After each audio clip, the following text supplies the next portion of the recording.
இன்ப நாள் இது, இனிய நாள் இது.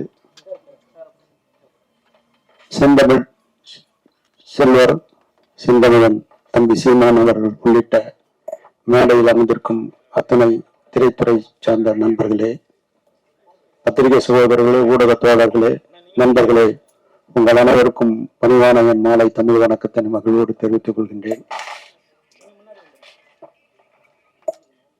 கருணாஸ் எனது உடன்பிறவா தம்பி.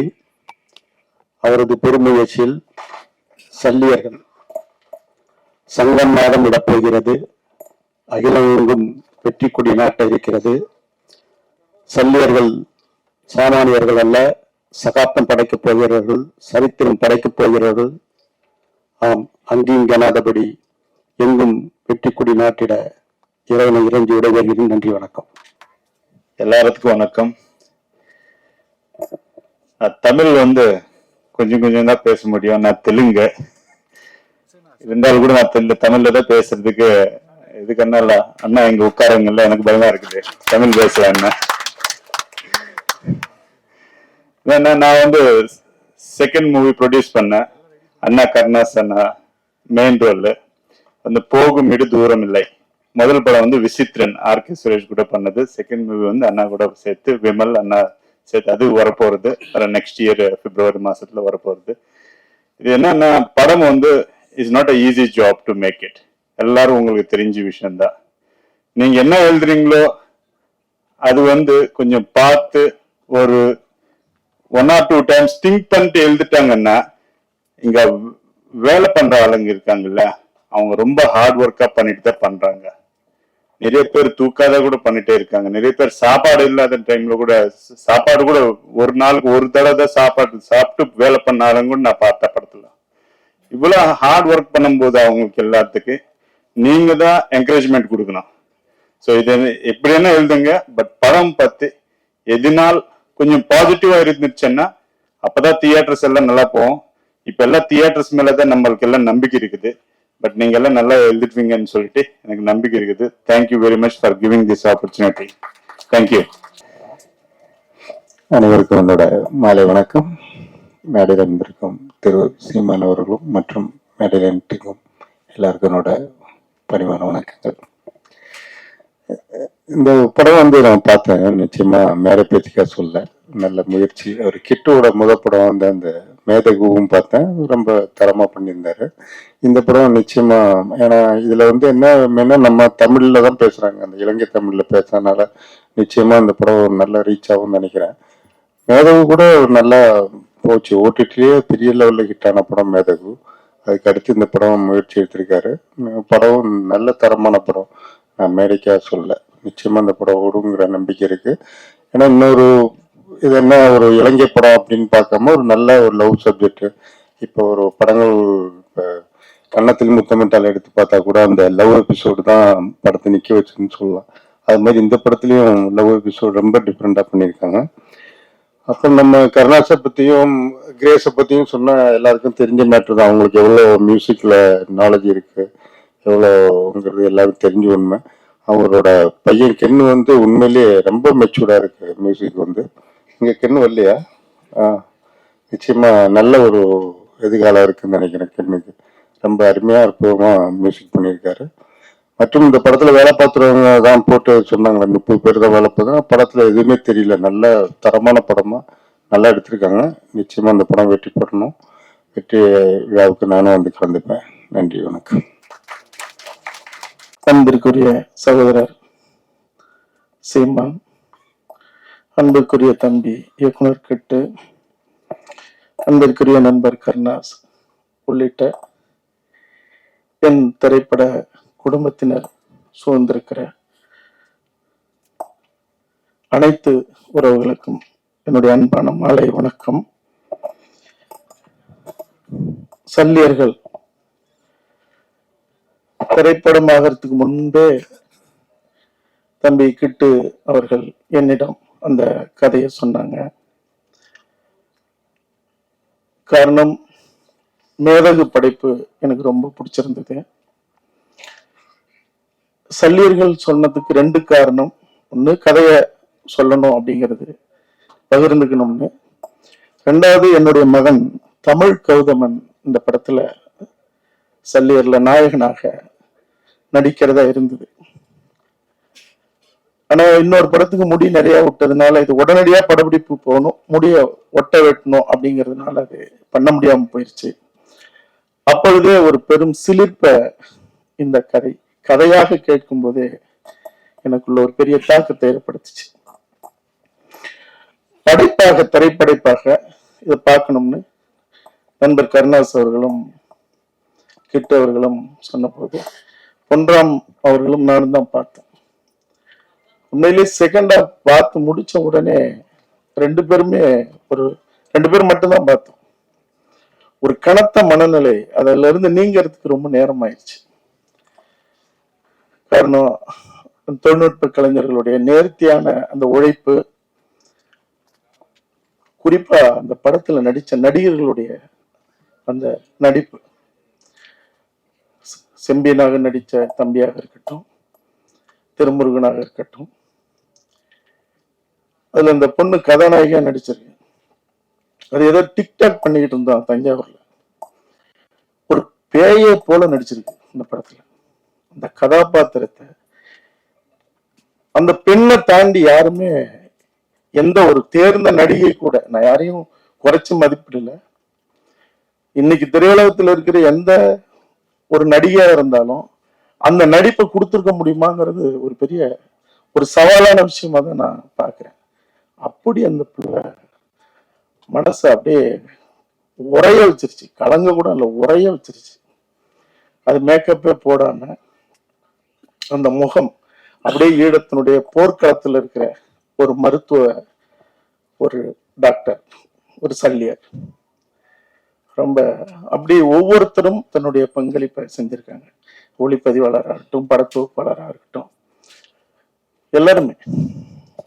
இந்த படம் அதாவது பகைவனுக்கும் அருள்வாய் நன்னெஞ்சு அப்படின்னு பாரதி பாடியிருக்கான். பகைவனுக்கு எப்படி அருள முடியும்? எந்த இனத்துல, எந்த வரலாற்றுல, எந்த மொழியில இப்படி ஒரு சொல்லு இருக்கு? இப்படி சொல்லுக்கான அர்த்தம் இருக்கும். தமிழினத்துல மட்டும்தான் அது சாத்தியம். அததான் இந்த படம் சொல்லுது. நீங்க மொத்தமா அழிக்கணுங்கிறான். போராடுறவர்கள் இல்ல, போராட்டத்துல நிற்கிற போராளிகள் அடிபட்டு காயம்பட்டு நிற்கும் போது அவர்களை காப்பாத்துறவங்களை அடியோட ஒழிக்கணுங்கிறான். எதிரி மருத்துவர்களை, சல்லியர்களை. ஆனால் இந்த படத்துல அதான் மிக முக்கியமான கருப்பொருள். எவனை காப்பாத்துறவனை அழிக்கிறான், காப்பாத்துறவன் கடவுளுக்கு சமமானவன், அந்த கடவுளே அழிக்கிறான் எதிரி சிங்களவன். ஆனா ஒரு சிங்கள போர் வீரன், சிங்களவன் ஒருத்தவங்கள்ட்ட மாட்டிக்கிறான், அடிபட்டு காயம்பட்டு சுய நினைவற்ற நிலையில. அவனை காப்பாத்துறதுக்கு அந்த சல்லியர் எப்படி நிக்கிறாங்கிறது அந்த படம். உலகத்துல எங்க நடக்கும்? அவனுக்கான ரத்தம் கிடைக்கல. என்ன ரத்த வகைன்னா வகைய சொல்றா இன்னொரு மருத்துவச்சி. அந்த ரத்தம் அந்த மருத்துவன்கிட்ட இருக்கு. தன்னுடைய ரத்தத்தை எடுத்து சுத்திகரிப்பு பண்ணி எதிரியை காப்பாத்துறான். உலகத்துல எங்கேயாவது நடக்குமா? தமிழினத்துல மட்டும்தான் நடக்கும். அது யாரால? என்னுடைய தாய்க்கும் தாய் மொழிக்கும் சமமான எங்களுடைய தமிழீழ தேசிய தலைவன் மேதகு பிரபாகரன் வளர்ப்புல மட்டும்தான் நடக்கும்னு சொல்றதா இந்த படத்தினுடைய அறம் சார்ந்த அந்த உன்னதம். பேசா பொருளை பேசுவதுதான் படைப்புக்கு பேரழகு. அதை இந்த படைப்பு பேசுது. அடுத்த கட்டத்துக்கு எடுத்துட்டு போக முடியலங்கிற நிலையில அது கருணாஸ் கையில விழுது. கருணாஸ் நான் இருக்கேன் அப்படின்னு அதை தாங்கி இந்த குழு எடுத்து முடிச்சு இன்னைக்கு கொண்டு வந்து நிக்குது. இனத்தை போலவே, தமிழ்நாட்டை போலவே, தமிழகத்தை போலவே திக்கு தெரியாத நிக்கிற நிலையிலதான் கருணாஸ் இன்னைக்கு எங்களை எல்லாரையும் அழைச்சு இந்த படத்தை எப்படியாவது அடுத்த கட்டத்துக்கு எடுத்துட்டு போகணும், உலகத்துக்கு எடுத்துட்டு போகணும், இந்த செய்தி எடுத்துட்டு போகணும். இதுவரைக்கும் சேகரித்த பொருள் எல்லாம் முடிஞ்ச வரைக்கும் போட்டு நிக்கிற இந்த படைப்பு வெற்றிங்கிற ஒரு பக்கம் இருந்தாலும் இன்னொரு பக்கம் அடுத்தடுத்த படைப்பு எடுக்கிறதுக்காக இது எப்படியாவது இது உலகத்தின் பார்வையில கொண்டு சேர்க்கணும் அப்படிங்கிற அந்த தகிப்பு, அந்த தவிப்புங்கிறது வந்து ஒரு ஒரு ஒரு ஒரு அதை எப்படி பார்க்கறது, அதுக்கு நாமெல்லாம் தமிழினம் என்ன செய்ய போகுதுங்கிறதான். அதுல ஒரு காட்சி வரும், நீங்க படம் பாருங்க, என்ன பேசினாலும் இந்த படம் ஒழுக்கும். மகள் மருத்துவம் படிக்கணும்னு ஆசை, ஆனா அங்க வாழவே முடியாத நிலை, ஆனா அவ படிக்கணுங்கிறான். ஒரு ஸ்டெதஸ்கோப் கிடைக்குது அவர்கிட்ட, எடுத்துட்டு வந்து அப்பன் நெஞ்சில் வைக்கிறான். அப்பனுக்கு ஆசை மருத்துவ சாகணும். இவன் சொல்றான், அப்ப பொண்ணு காதுல வச்சு கேக்குது. அப்பன் சொல்றான், பொண்ணுக்கு கல்யாணம் கல்யாணம்னு கேக்குதாம்மா என் நெஞ்சில இருந்துங்கிறான். ஒரு புன்னகை புரியுறான். பதிலுக்கு அப்ப நீங்க காதுல வைங்கிறான். கர்ணஸ் தான் அப்ப. கர்ணஸ் பொண்ணுடைய நெஞ்சில் வைக்கிறாரு. பொண்ணு சொல்றா, அப்பா இந்த மண்ணுக்கு விடுதலை விடுதலைன்னு என் நெஞ்சில இருந்து கேட்குதா பாருங்க.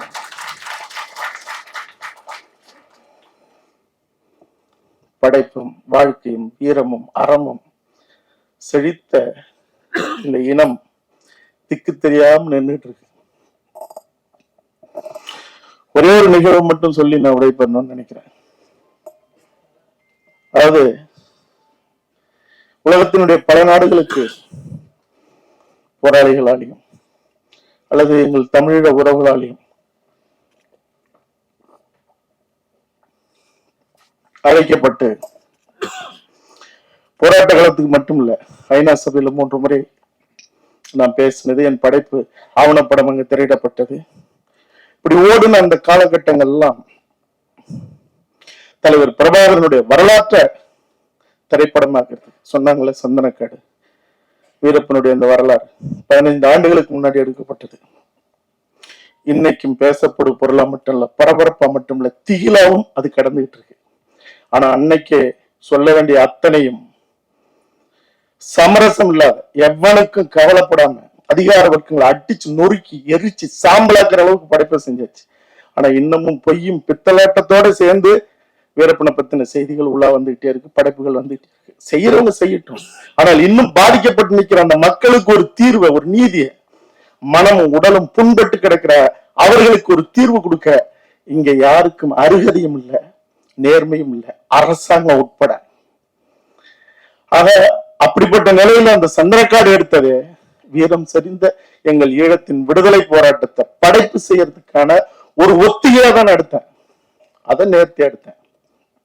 வரும் சந்தனக்காடு வந்தது போலவே இந்த உலகத்தை உழுக்க உழுக்க, இந்த உலகம் அதிர அதிர, உலக மாந்தர்கள் தலகுனிய தலகுனிய வன்னிக்காடு ஒரு நாள் வரும். அதை செய்யாம நான் தலை செய்ய மாட்டேன். அதுக்காக ஓடின ஓட்டத்துல ஒரு சிலருக்கு அந்த சம்பவம் தெரிஞ்சிருக்கலாம். அதாவது பல கொடூரங்களை அரங்கேற்றின ஒரு சிங்கள போர் வீரன், அவன் ஒரு நாள் அகப்பட்டுக்கிறான். யாருகிட்ட? புலி போராளிகள் கிட்ட. அவனை சிங்களவன்கிட்ட கிடைச்சா சிதைச்சு கொண்டு வருவான்.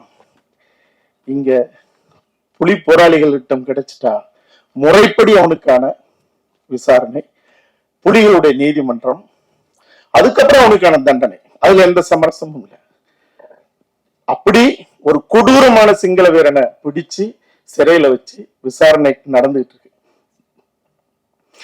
ஒருவேளை சிங்கள சிறையில தமிழன் இருந்தா அங்க ஒரு தமிழிச்சு போய் அவனை பார்க்க முடியாது, சாமானியனா இருந்தாலும் புலி வீரனா இருந்தாலும்.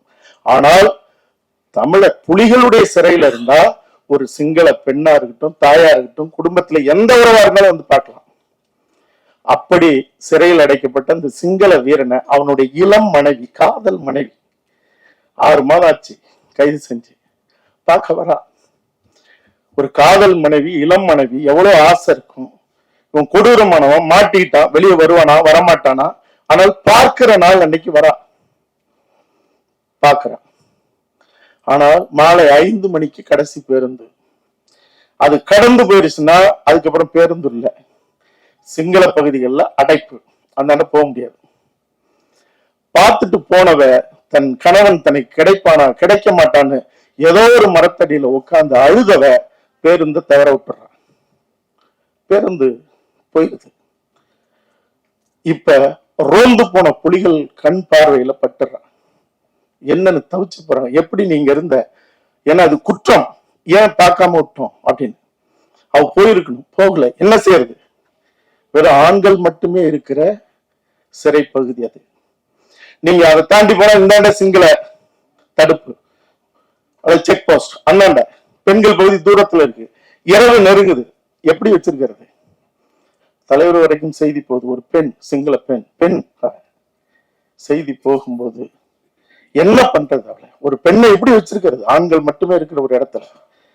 தலைவர் சொல்றாரு, சரி அந்த பெண்ணுக்கு பாதுகாப்பு தேவை. அந்த பெண்ணுக்கு பாதுகாப்பு தேவைன்னா ஒரே வழி, அவள் கணவன் அருகில் இருக்கிறது மட்டும்தான். கணவனோடு இரவு தங்க வைத்து அதிகாலையில பத்திரமா அனுப்பி வைங்கிறார். இருக்கிறா, அனுப்பி வச்சிடறாங்க, போயிடுறா. போனதுக்கு அப்புறம் தான் அவளுக்கு பிரச்சனை. தன்னுடைய சொந்த மாமனார், மாமியார், பெற்றவர்கள், சுற்றம், உறவு அத்தனையும் ஒரு 3 மாதத்துல அவளை சொல்ல முடியாத அளவுக்கு துன்பத்துக்கு ஆளாக்குது. அவ கர்ப்பிணியா இருக்கா. எல்லா உறவுகளும், அவளுடைய ரத்த உறவுகள், சிங்கள உறவுகள் எல்லாருமா சேர்ந்து கருவை கலைக்க சொல்றாங்க, களங்கம் உண்டாக்குறாங்க. எங்கேயோ போய் நீ தப்பு செஞ்சுட்டு வந்திருக்க, என் பிள்ளைக்கு துரோகம் பண்ணிருக்க, நீ வாழ தகுதியற்றவ. ஆனா அவளுக்கு மட்டும்தான் தெரியும். எவ்வளவு சொல்ற, யார நம்ப சொல்ற? எந்த அரசாங்கம், எந்த இனத்துல இது நடக்கும்? யாரு உன்னை தங்க வச்சிருப்பா? நாங்க நம்ப மாட்டோம்ன்றாங்க. அவ அடிச்சுக்கிறா, அழுவுறா. உன்ன அவ சாகணும், ஆனால் அவ சாக விரும்பல. தன் பிள்ளைய அழிக்க விரும்பல. காரணம், ஒருவேளை அவன் போனாலும் கூட அந்த பிள்ளைய வளர்த்து தன் கணவனாக அல்லது தன்னுடைய நம்பிக்கையாக அல்லது அவனுக்காக மீதம் இருக்கிற வாழ்க்கையை வாழணும்னு அவ கங்கணம் கட்டுறா. ஒரு முடிவோட வரா, எழுதி அனுப்புறா, மனுவை கொடுக்குறா, நேரடியா கொடுக்குறா போராளிகள்கிட்ட. இப்படி தங்கும்போது இப்படி ஆட்சி என்ன களங்கப்படுத்துறாங்க, நான் என்ன செய்யறதுன்னு கேட்கிறா. சட்டம், புலிகள் சட்டம், நீதிமன்றம் என்ன சொல்லுவோம்? அவன் கொடூரமான குற்றவாளி. சட்டம் நிராகரிக்குது. தீர்ப்பு நாள் வயிறு சரிஞ்சு உட்கார்ந்துருக்கா கலக்கத்தோட இந்த சிங்கள பெண். தீர்ப்பு வருது, அதிகபட்சமான உச்சபட்சமான தண்டனை. கதறி அழுகுறான். 5 மணி நெருங்க போகுது, பேருந்து போயிடணும். இப்ப கவனமா இருக்காங்க, தங்கிட்டா சிக்கல். சொல்றாங்க, எந்திரிச்சு போமா, புறப்படு, பேருந்து நிக்க. இனிமே எதிர்காலமே இல்லை, பிள்ளைக்கும் இல்லை, அவளுக்கும் இல்லை. தன் வாழ்க்கை அப்படியே நடந்து போறா, தளர்ந்து போறா. அப்படி போயிட்டு இருக்கும்போது பேருந்து நெருங்குறா. ஒரு பெண் போராளி புலியினுடைய குரல் கேட்குது. அவள் பெயரை சொல்லி நில்லுன்னு கத்துறாங்க. அவன் நின்று திரும்பி பார்க்கிறா, இனிமே என்னன்னு. ஓடி வந்த பெண் போராளி, புலி போராளி சொல்றா, உன் கணவனுக்கு கொடுக்கப்பட்ட மரண தண்டனை செய்தி எங்கள் தலைவருக்கு தெரிவிக்கப்பட்டது. ஒரு தமிழ் பெண்ணாக இருந்தாலோ அல்லது சிங்கள பெண்ணாக இருந்தாலோ பெண் என்பவள் பெண் தான். அவள் எந்த பெண்ணாக இருந்தாலும் அவளுடைய கற்போ அவளோ களங்கப்பட்டுடக்கூடாது. அவன் எவ்வளவு பெரிய தவறு செஞ்சிருந்தாலும் அவனை விடுதலை செய்து உடனடியாக அந்த பெண்ணோடு அனுப்புங்கள்னு எங்க தலைவர் உத்தரவிட்டிருக்காரு. 1 நிமிடம் நெல்லு வந்துருவார். அவளுக்கு நம்புறதா நம்ப முடியாதுன்னு தெரியல. தளர்ச்சியாய் அப்படி நிக்கிறா. உண்மைதான். நான் கொஞ்ச நேரத்துல அவனை கூட்டிட்டு வராங்க மரியாதையோட. அவன் பக்கத்துல நிக்கிறான். அந்த பெண் போராளியை பார்த்து அவன் கேட்கிறான், உங்க தலைவர் இருக்கிற திசை எதுங்கிறான். கைய காட்டுறாங்க. பாக்குறா. இங்க இருக்கிற பெண்ணுக்கு மட்டும் இல்ல, எங்களை போன்ற சிங்கள பெண்களுக்கும் உங்கள் தலைவர் அண்ணன் தான். என் அண்ணன் இருக்கிற திசையை பார்த்து நான் வணங்கிக்கிறேன்னு அந்த சரிந்த வயிறோடு கீழே படுத்து விழுந்து வணங்கி கும்பிட்டு இருக்கா. இப்ப சொல்லுங்க, உலகத்துல எந்த இனத்திலேயாவது, எந்த மொழியிலேயாவது, எந்த வரலாற்றிலேயாவது இந்த உலகம் தோன்றின காலத்துல இருந்து இப்படி ஒரு நிகழ்வு நடந்திருக்குமா? அதாவது தமிழ் போராளிகள் புலிகள் கிடைத்தால் அவனை கொன்று அவனுடைய இதை சொல்லித்தான் ஆகணும், அவனுடைய ஆணுறுப்பை அறுத்து அந்த புனிதமான இந்த போராளியினுடைய வாயில் திணித்து அனுப்பின எத்தனையோ நிகழ்வுகள், சிங்கள அட்டுழியங்கள் நடந்திருக்கு. இது உலகம் முழுக்க வாழ்கிற எங்களுடைய தமிழினத்துக்கு மட்டும், தமிழினத்தின் இளைய தலைமுறைக்கு மட்டும் சொல்லல. ஏதோ ஒரு வகையில எவன் கட்டளையிட்டு அடித்து எங்கள் தமிழர் நிலத்தை, தமிழீழத்தை அழித்து எங்கள் தமிழ் மக்களை கொன்று குவித்து இன்னைக்கு உலகம் வேடிக்கை பார்க்க ஒரு திட்டமிட்ட இன அழிப்பை செய்தானோ அந்த ராஜபக்ஷ கூட்டம், அந்த கூட்டத்தை அந்த இனத்துல பிறந்த அந்த இனத்தின் இளைய தலைமுறை அடிச்சு துரத்தினதோடு மட்டுமில்ல, அவன் கோட்டையை கொளுத்தி அந்த ராஜபக்ஷ கூட்டம் ஓடி ஒளிஞ்ச இடம் திருவோணமலையில இருந்த தமிழர் பகுதி. அந்த சிங்கள இளைய தலைமுறைக்கும் நான் சொல்றேன், நீங்க இன்னும் காலம் கடக்க தமிழின தலைவர் அப்படிங்கறதுதான் அண்ணன் பிரபாகரன் அவர்களுக்கான பெயராக இருக்குது. ஆனால் நான் சொல்றேன், இந்த மானுடத்திற்கான தலைவர் மேதகு பிரபாகரன் சொல்லுகிற காலம் விரைவில் வரும். கிட்டு அவர்களுடைய படைப்பாக இருக்கட்டும், நான் செய்ய போகிற படைப்பாக இருக்கட்டும், இன்னும் எண்ணற்ற எங்களுடைய தலைமுறைகள் செய்கிற படைப்பாக இருக்கட்டும், ஒவ்வொரு படைப்பும் இந்த உலகத்தை உழுக்கிற காலம் வெகு தூரத்துல இல்லை. இந்த படைப்பை தமிழினம் உச்சி முகர்ந்து கொண்டாடணும். கடைசியாக இறுதியாக ஒரு செய்தி, இன்னைக்கு உலகம் முழுக்க தகிச்சிட்டு இருக்கிற ஒரு பெரும் விவாதத்துக்கு உண்டான ஒரு செய்தி உங்க எல்லாருக்குமே தெரியும். அதுல ஒரு குறிப்பிட்ட சதவீதத்தினர் முன்னாடி, தமிழர்கள் முன்னாடி என்னையும் குற்றவாளியாக நிலைநிறுத்துகிற ஒரு சூழல் இன்னைக்கு நடந்துகிட்டு இருக்கு. எனக்கு அதை பத்தி கவலை இல்லை. என் தந்தையினுடைய வரலாறு ஒரு சிலருக்கு தெரியும். தோழர் தமிழரசன் புலவர் கலியபெருமாளுடைய உயிர் நண்பர், தன்னுடைய மூச்சு இருக்கிற வரைக்கும் இந்த மண்ணுக்காக போராடினவர். யுத்தம் நடந்து 14 ஆண்டுகள் ஆயிடுச்சு. சண்டை ஓட்டவன், கொன்னு குமிச்சவன், சிங்களவன் ஒற்றுமையாக இருக்கிறான். சாகடிக்கப்பட்ட கூட்டம், சிதறி உலகம் முழுக்க ஓடின கூட்டம் இன்னும் சிதறி பகை வளர்த்து நிற்கிறது தனக்குள்ளகவே. எத்தனை ஆவணப்படங்கள், 20க்கும் மேற்பட்ட ஆவணப்படங்கள், எத்தனை ஓட்டம், எவ்வளவு போராட்டம், எவ்வளவு வழக்கு, என்னை போன்றவர்கள் எத்தனை. இந்த தகிப்போட தாங்க முடியாத ஒரு நிலையில தான் என்னகிட்ட சொல்லப்பட்டது, நான் பேசியது என்கிட்ட சொல்லப்பட்ட நிலையில தான் நான் சொன்னேன். துவாராக அவர்கள் 27ஆம் தேதி மாவீரர் தின உரை நிகழ்த்துகிறார்னு சொன்னேன். 27ஆம் தேதி நடந்தது. அது உயர் தொழில்நுட்பம் இல்லைன்ட்டாங்க. அது போன்ற ஒரு பெண் சுவிஸ்ல இருக்குனாங்க, நெருங்கிட்டோம்னாங்க, நெருங்கல. இப்பவும் நான் சொல்றேன், யாருக்கும் நான் வக்காலத்து வாங்க மாட்டேன். திரும்ப அவங்க வரப்போறாங்க, வந்தே தீர்வாங்க. வரும்போது அவங்க பின்னாடி நில்லுங்க, வந்தா நின்னுதான். வரும்போது வலிமைப்படுத்த வேண்டியது தமிழர்களுடைய கடமை. வரவில்லை என்றால் வரும் என்று சொன்ன கூட்டம் யாராக இருந்தாலும் போலியான கூட்டம், அவர்கள் தமிழ் இனத்தால புறந்தள்ளப்படணும். நானாக இருந்தாலும் நான் சொன்னதுக்கு காரணம் என்னன்னா, அடிபட்ட ஒன்னா இருக்கான், அடிபட்டு சிதஞ்சவன் சிதறிட்டே இருக்கான். ஏதாவது ஒண்ணு தெரியணும். வரல உண்மையா திரையில தோன்றவங்க தரையில வந்து ஆகணும். வரலையா 6 மாசத்திற்கு பிறகு நானே வந்து அறிவிப்பேன். எதிர்த்து நிக்க வேண்டிய சூழல் இருந்தால் எவராக இருந்தாலும் எதிர்த்து நிற்பேன். நான் மட்டும் இல்ல, தமிழனா பிறந்த எவனா இருந்தாலும் எதிர்த்து நிக்கணும்.